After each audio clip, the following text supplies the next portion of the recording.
Pharaohs in the Shadows, Betrayal, Exile, and the Fight for Legacy. Yeah, we're about to get into it. You listen to King Cam Ujumbe podcast. Ujumbe means message. And we're going to answer a question from the fam. Pharaohs in the Shadows, Betrayal, Exile, and the Fight for Legacy. Yeah, I'm excited about this one. In the grand halls of Karnak, where the pillars reach skyward like the very fingers of the Neteru, the memory of the pharaohs linger. Their names are carved in bold hieroglyphics of Meta Nature, their deeds sung by priests and inscribed on temple walls. So, to the ancient Egyptians, the pharaoh was not a mere mortal or a regular person living in a city. He is a deity. He's the earthly manifestation of Haru and the intermediary between humanity and the divine ancestors or the divine Neteru. Their rule was absolute. Their power was divine. Well, at least that was the idea. So, but get this, but even the mightiest of the rulers fall, whether by conspiracy or foreign invasion or voluntary withdrawal or the careful engineer of co-regency. The instability or the pharaohs did not always leave the throne by death. Okay, some saw their power wane under the shadows of betrayal. I mean, folk, it got real up in here. Others stepped down willingly, leaving their legacy in the hands of their successors. And then there were those whose very names were erased from history. Matter of fact, they found another pharaoh's tomb recently. Like and comment below. Let me know if you want us to talk about that. They just found somebody else. I want to know who it is. So their names were even erased from history, condemned to eternal oblivion by their enemies or even their so-called friends.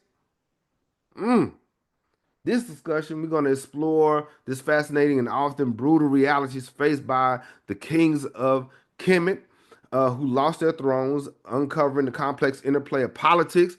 It gets real, fam. It gets real. See, we forget that these people were real people. They weren't just etched in stone or just painted a certain way. They had real lives with real concerns. It got really sticky. It got really different in the halls of Kemet. Okay, so there was complex interplay of politics, religion, and power. Okay, so here's the question: what was the process like when the king wanted to step down or bring someone else in his or her place? Shout out to Brother Mo. All right, this is the question today, so we're gonna try to answer that. All right, this is the book we're into. The first female pharaoh, Sebek Neferu, the goddess of the seven stars. The link is in the description, and it is an affiliate link. So check it out. All right.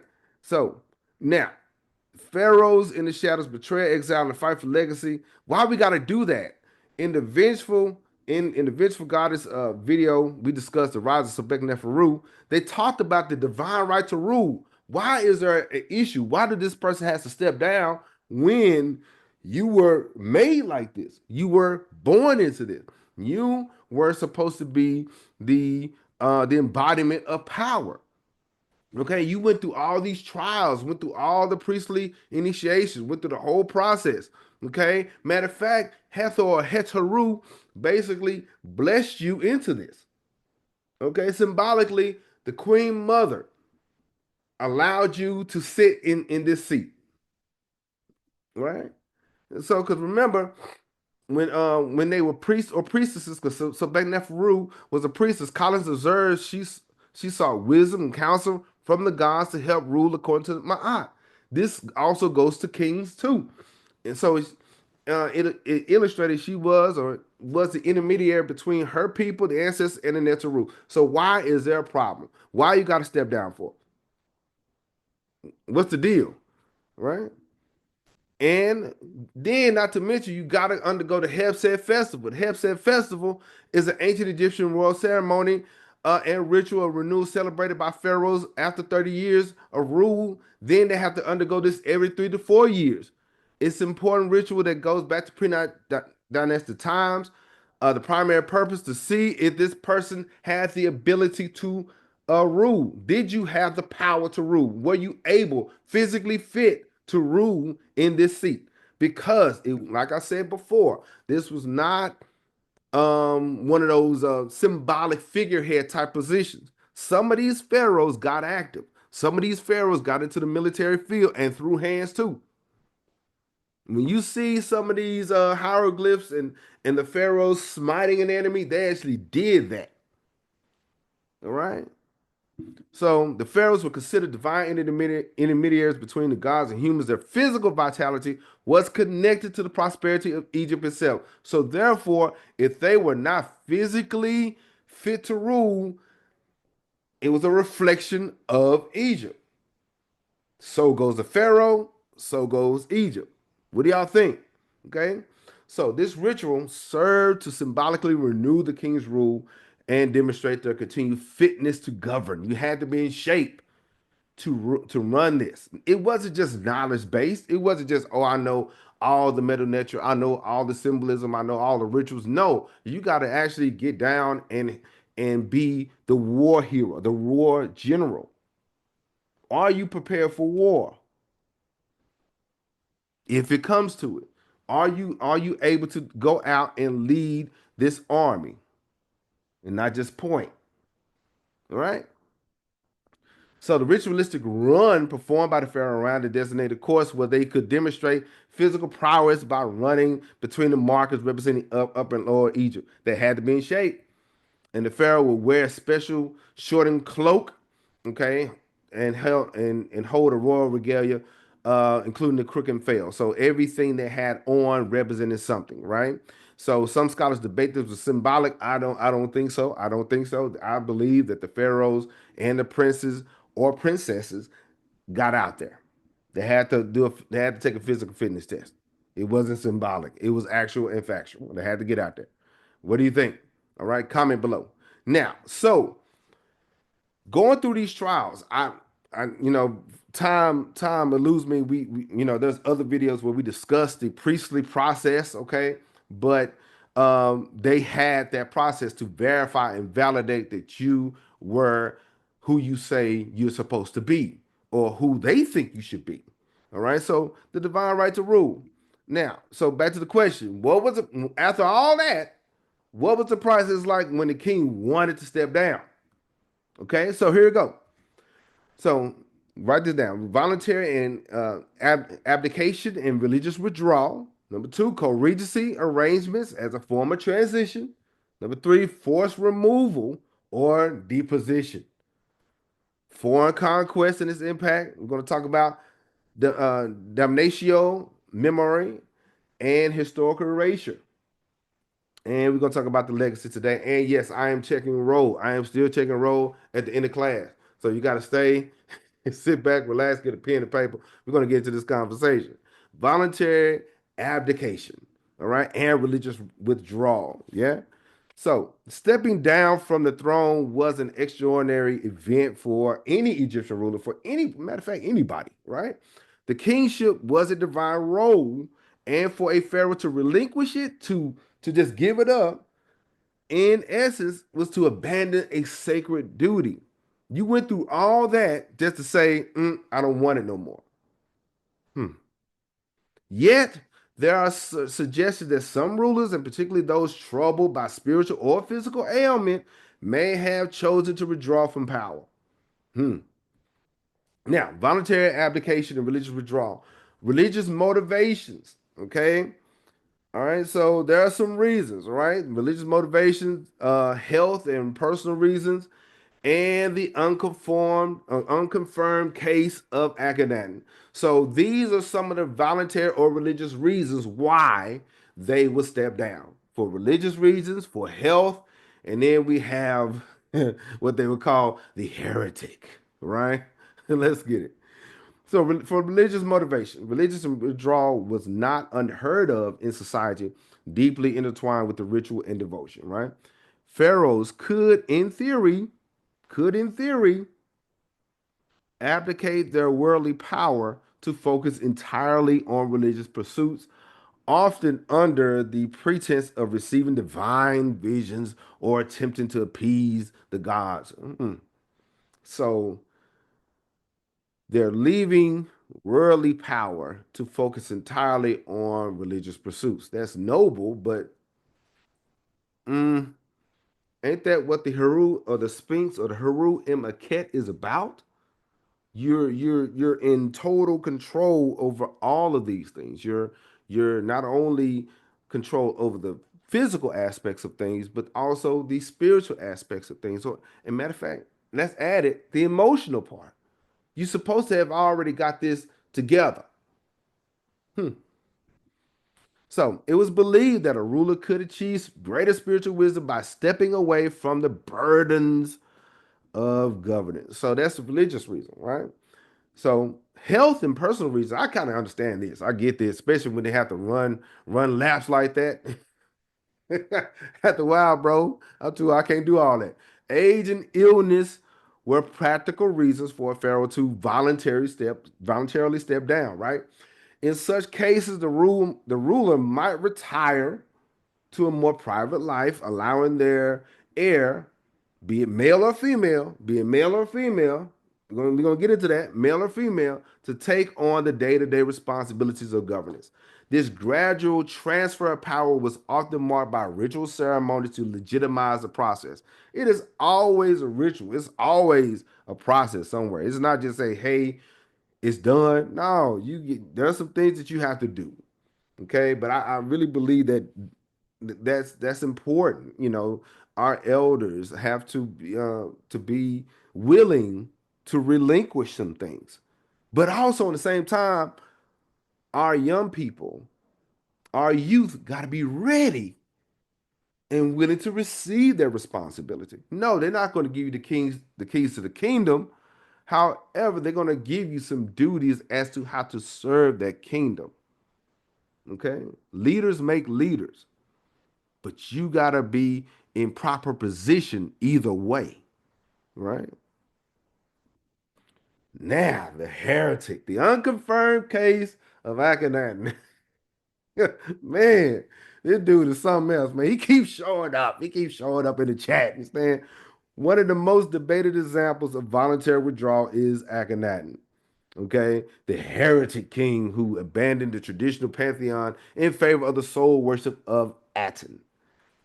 And this kind of rubs some people the wrong way, mainly because I just believe religiously they already had the hidden one. They already had the unmoved mover. So why it was like a modification to what they already are doing. What do you think? So, as his religious reforms destabilized Egypt's political and social structures, some scholars suggest he may have retreated from direct governance, preferring religious isolation in his city of Akhenaten or modern day Amarna. That was the problem. You neglected the nation to go and be philosophical. You can't do that right now. The enemies are at the gate, it's getting hot, and people are acting different. You can't start doing philosophical and symbolic things. There are some business that you have to handle. And that's even now. We can't get overwhelmed or hyper focused on this grand idea when there's some actual business that needs to be handled. We as a people, we got to do that. We got to learn that thing called balance. And I think, in my humble opinion, this is my humble opinion. Y'all can comment below. I think Akhenaten was out of balance. He was in a state of isfet. It's just me. All right. So while no concrete evidence supports an official abdication, his later years suggest a withdrawal from worldly affairs as his monotheistic vision became increasingly isolated. So if you like the content, by the way, hit the like button and subscribe. Okay, so you don't miss out on anything because we're not done. We about to cook. We're about to get into this. So if you're enjoying it, hit that subscribe button. All right, now because we're about to get into this DNA, dynasties, and deception. Yeah, yeah, the hunt for the true mother of King Tut. That's coming before Mother's Day. Yeah, we about to figure out who's his mama for real. We're gonna get that DNA test, and we're gonna have Mari and them and all them them cats do the based on this result, according to these results, you know, you are or not the mother or whatever. But we're gonna find out. All right. Now, but also we got a special guest, Theo B, the host of I Ain't Saying, I'm Just Saying. Yeah, we're gonna have a conversation. We're gonna talk about Afrofuturism, comics, and everything. We're gonna do something a little different. And yeah, I got my boy Moon Knight on here, but he got some issues with the MCU. He said, "Look, I got some problems. You know, for some reason, the Black Panther ain't coming back. We don't know why, and all this kind of stuff." But yeah, stay tuned for that. Shout out to Theo B and the Rock With Me Nation. Yeah, they coming through. All right, so co-regency arrangements as a form of transition. Hmm. So, um, so the political and religious framework of co-regency. The idea is to train an heir, and we have some examples like Amenemhat the first and Sensoret the first, and Hatshepsut and Tutmosis the third. See, involuntary abdication was rare. The practice of co-regency was much more practical. See, and frequently employed. It was a frequently employed strategy or used strategy to ensure political stability because you just can't switch up like that, right? So during the periods of prosperity, especially during the Middle and New Kingdoms,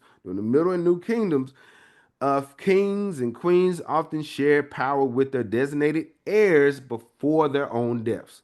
That's called delegation. That's delegation. Okay, you are allowing the people to get used to this new person coming up so it won't seem like this random cat disappearing, right? Delegation, giving them more roles and more opportunities to lead and serve, right? So let's go. So there are some reasons the political and religious framework. Got to train some people, and then we got some real life examples, right? So the political and religious framework of co-regency. Co-regency is a proactive approach. It's a proactive approach to securing succession. Rather than waiting for the inevitable chaos that might follow a ruler's death, pharaohs appointed their successors while still alive. Okay. Now, the process was legitimized, of course. They had to be legit through religious rituals, often portraying the co-ruler as having divine approval. Inscriptions would depict the younger ruler receiving the royal insignia from the hands of the Netzeru of the gods themselves. So that you will see that stamp of approval. You will start seeing their names in the cartouche, or you see their names in the shim. Matter of fact, there's we read up on some things, and somebody's name was written already in the cartouche before it was her time to rule Egypt. Okay, but was it done in haste? I don't know. So next thing, training an heir. By granting the heir, be it male or female, administrative control over certain regions or tasks, the reigning pharaoh provided valuable training in governance and military leadership. It was a seamless transition that allowed the new ruler to step into power with confidence and experience. That's something that should be done. That should be done today. Okay, and this is how I feel about it. Leaders make leaders. Okay, eventually there will be a time where I will have to step down as department chair to move on to bigger and better things. But in the meantime, I am preparing my leaders at my school to lead their teams and to pour into them and to work with them. So when the time comes, they're ready. Leaders make leaders, right? Another thing, other examples. Amenemhat the first and Sensoret had Chapsu and Tutmosis. We're about to get into that in a minute because we got a quiz review. Yeah. Yeah, we do. We do. We got that. We got that. Now, according to the vengeful goddess, the rising of Sobet Neferu and her divine right to rule, who was the vengeful goddess? Okay.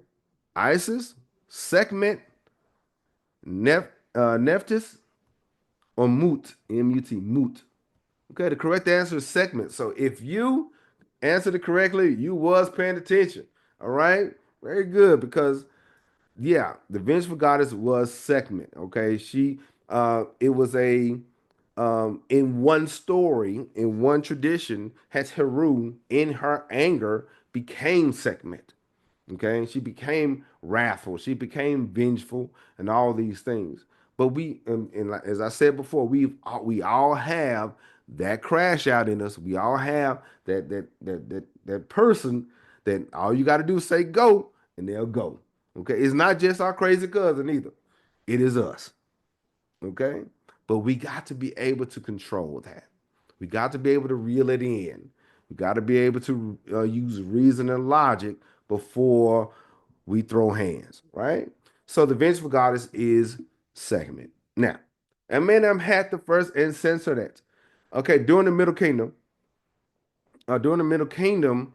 Amenem had the first pioneered the co-regency system with his son Sensoret the first. Having seized the throne through force, he seized the throne through force. Amenemhat the first was keenly aware of the fragile nature of power. So he already knew what it was. He already knew how fragile rulership was. Establishing a co-regency not only secured his legacy, but also ensured a stable transition. Not only that, it stabilized the 12th dynasty. I'm just thinking about that. I think Amenemhat was the first king of the 12th dynasty. I think because the Hyksos showed up in the 13th dynasty. So I think by him being there and doing that, um, making that into a thing, he made the transition better from ruler to ruler. But I heard something about Amenemhat. Yeah, the more I read, we find stuff out. When Amenemhat the first was assassinated, Sensoret the first was already in power. Yeah, yeah. These folk are not just passing away, in their sleep. They getting at work. Okay. Shoot. All right. So, but his son was already in power, able to consolidate his rule quickly and effectively. You guys let me know if you want us to have this conversation about what had happened to this king here. Like what happened to him? You know, is already unstable, but I guess he had some foresight. Something was going to happen, so he had to go and put his son in place. What do you guys think? All right, now we have another one. Hatshepsut and Tutmosis III. New Kingdom. This is the 18th dynasty. New Kingdom provides a more complicated example of Hatshepsut and Tutmosis III. Yeah, yeah, this is this to me is a little bit more personal, I believe. When Tutmosis the second died, his heir Tutmosis the third was too young to rule, and Hatshepsut acted as regent, but soon declared herself as pharaoh. While initially a co-regency, her rule became one of the Egypt's most prosperous, with Tutmosis growing up in her shadow. How would you feel? All right, y'all let me know. How would you feel if you were in line for a new job, you were in line for a promotion, you were in line get to level up, and then somebody sidelines you and just say, "Wait for a minute, I got next." How would you feel about that? All right, let's get it. So, and then I also heard this is what I heard. He was her stepson. Mm. He's my son, but not really my son, kind of thing. So, do you think there was some friction, some animosity between the queen and her stepson? Yeah, I'm learning that it it gets different in Kemet. All right, y'all let me know. Like and comment below. Now, forced removal. Now, not all rulers who lost their thrones did so peacefully or with their own free will and accord. Egypt has a long history, is riddled with plots and rebellions and straight up military coups and military overthrows. The most notorious of these events was in the Pharaoh's own house. Man, the harem conspiracy against Ramses III. Now, before I get into that though, I really the thing is dealing with Ramses III. I really thought that he was Ramses the second son. He's not. Okay. And from what I'm understanding is that that was a title. By that time, the name Ramses was so popular, it became part of a title. But yeah, the harem conspiracy, he got caught slipping. I don't know how though. Okay. So now dealing with that, the dramatic and bloody harem conspiracy stands as the most documented case of attempted deposition in ancient Egypt and a little bit of betrayal. During the late New Kingdom, powerful factions within the royal court, within the camp, there was ops in the camp, y'all, led by his own wife. She wanted to assassinate him. All right, she she wanted to assassinate him so her son could take his place. Man, so the plot was partially successful though.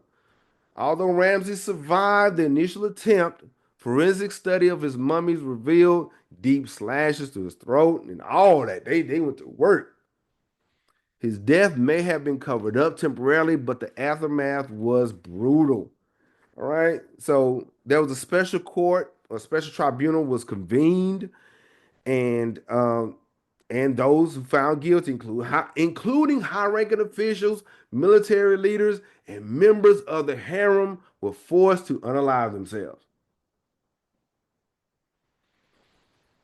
Pinchari would be the usurper.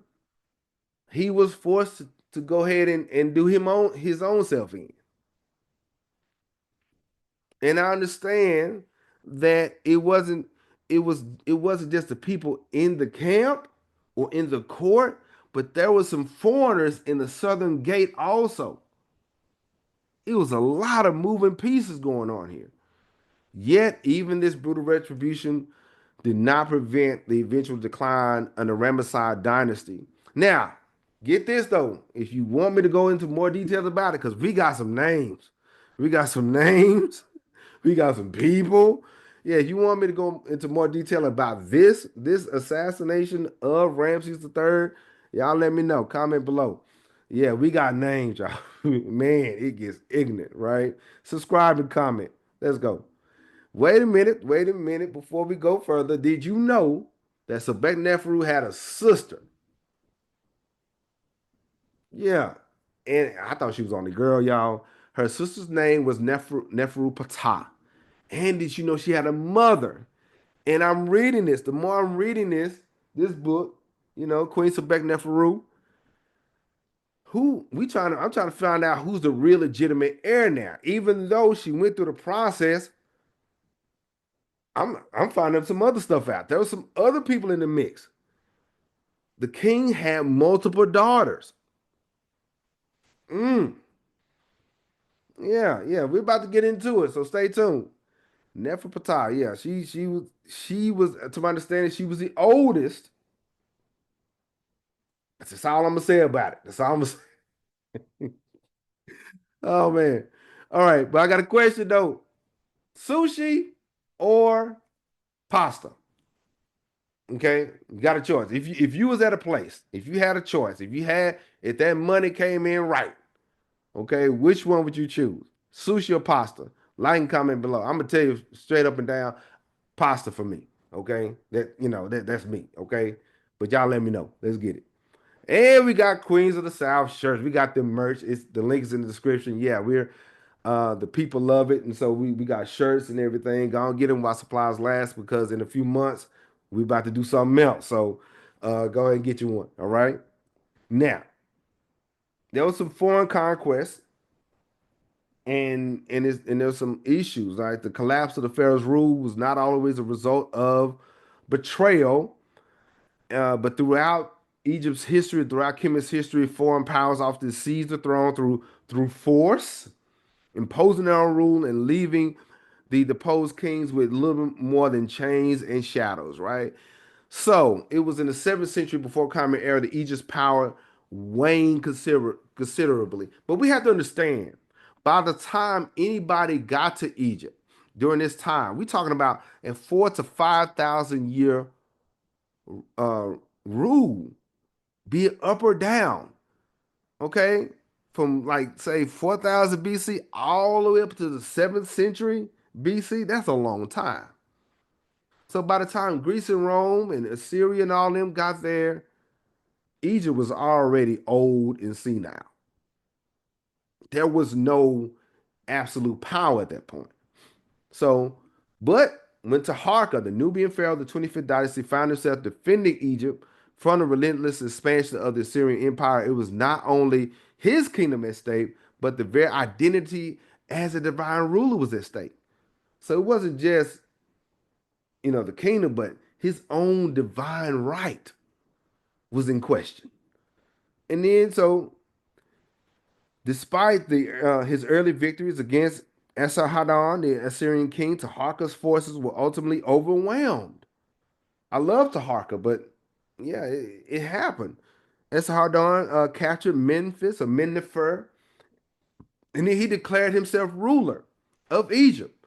Though Taharka retreated to Nubia and continued to resist from a distance, his power over Egypt was effectively shattered. Assyrian control did not last long, though, but their conquest set a precedent for how foreign powers could shatter the concept of divine kingship. So it said basically, they said if Egypt can bleed, we can do something. Pharaohs who failed to defend their territories were often stripped of legitimacy, their sacred status eroded by defeat. Then we have the Persians. It was just one. It wasn't the thing is we tend to hyper focus on Greece and Rome invading Egypt. We forget the Mesopotamian world. They invaded Egypt. Okay.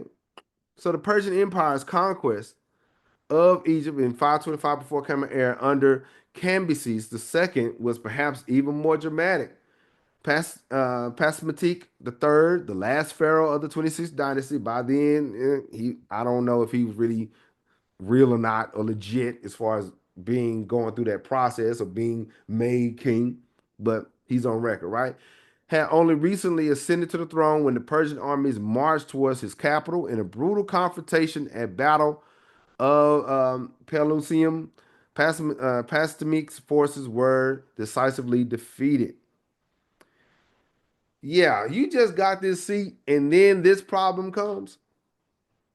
That's cold blooded. And not only that, he was captured, humiliated, and ultimately executed. The Persians determined to integrate Egypt with their into their vast empire, installed satraps to rule on their behalf. Yet they cleverly adopted some Egyptian customs, just like many others who come in and they see the symbols and the architecture Kemet. They want to get in on it too. They want to adopt it as their own. Okay, and so they use that to legitimize their power. How are you going to go in and invade an African nation, use their stuff, and then use their ideas to legitimize who you are? That is a bad way to be. That is a bad mindset to have. You should be good before you got there. Why you come in trying to use African stuff to say now that I have African stuff, I'm legit. You should have been legit before you got there. A lot of people do that. A lot of people do that. A lot of people, in order for them to um have any status or any kind of social standing, they need the approval, the nod of approval of the Africans in the diaspora. That's for free.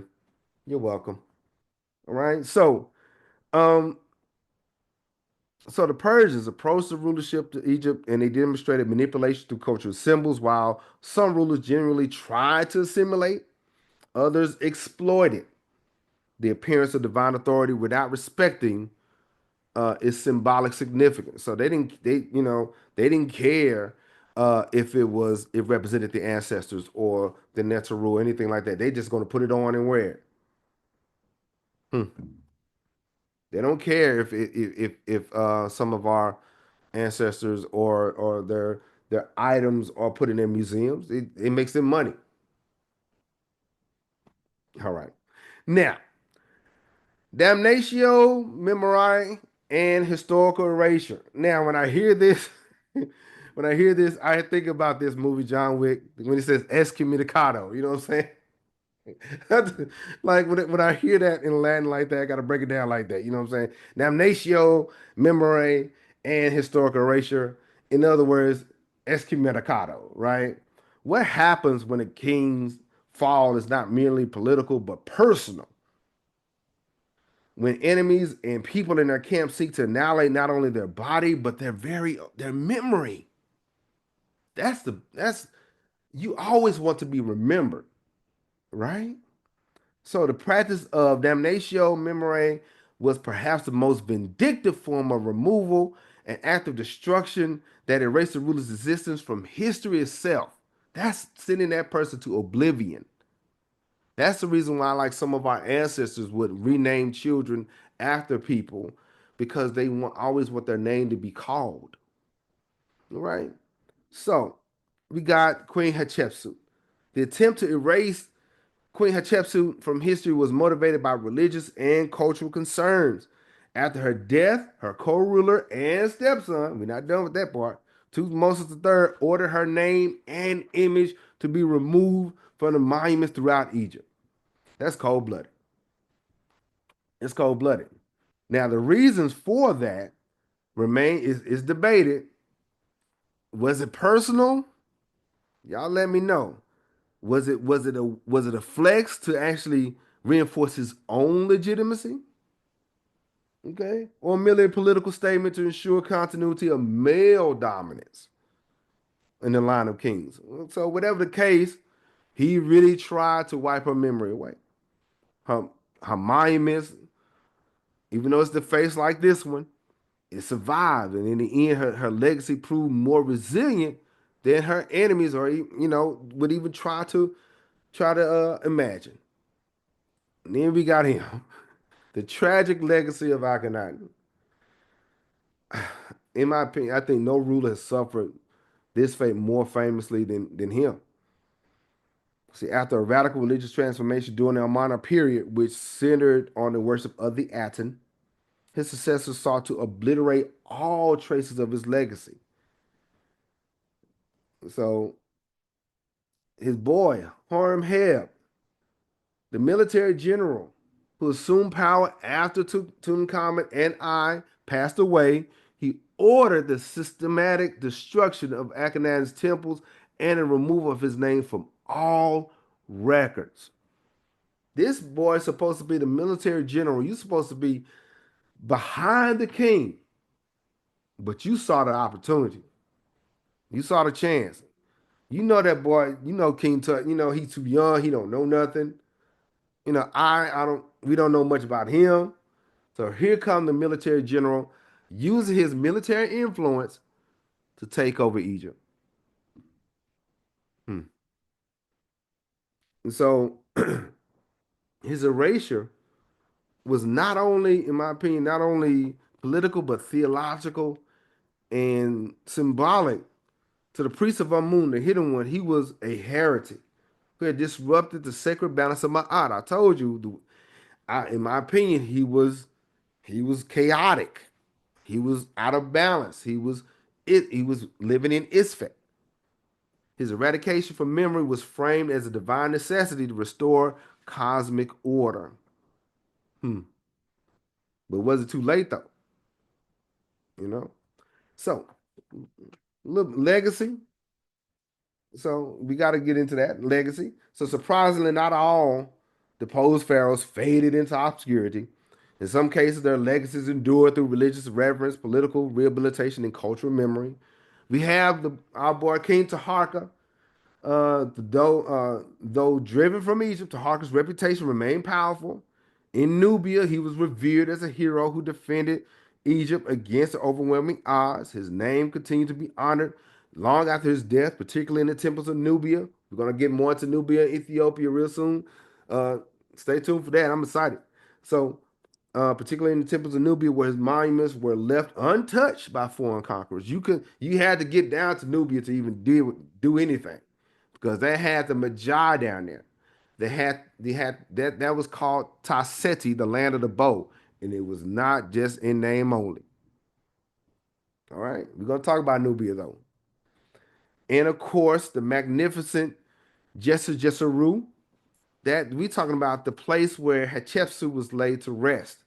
Despite Tutmosis III's efforts, Hatshepsut's legacy lived on through her architectural achievements and the continued prosperity of Egypt under her rule. Her burial site, the magnificent Jesu temple at Deir el Bahari, eventually became a testament of her reign and that could not be silenced.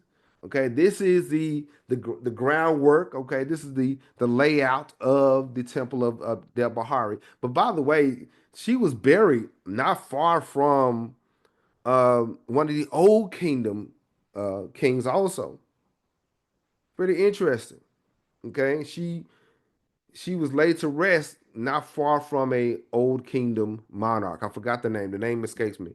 But I think Brother Mo asked, where were some of the queens of Egypt laid to rest? I forgot about that.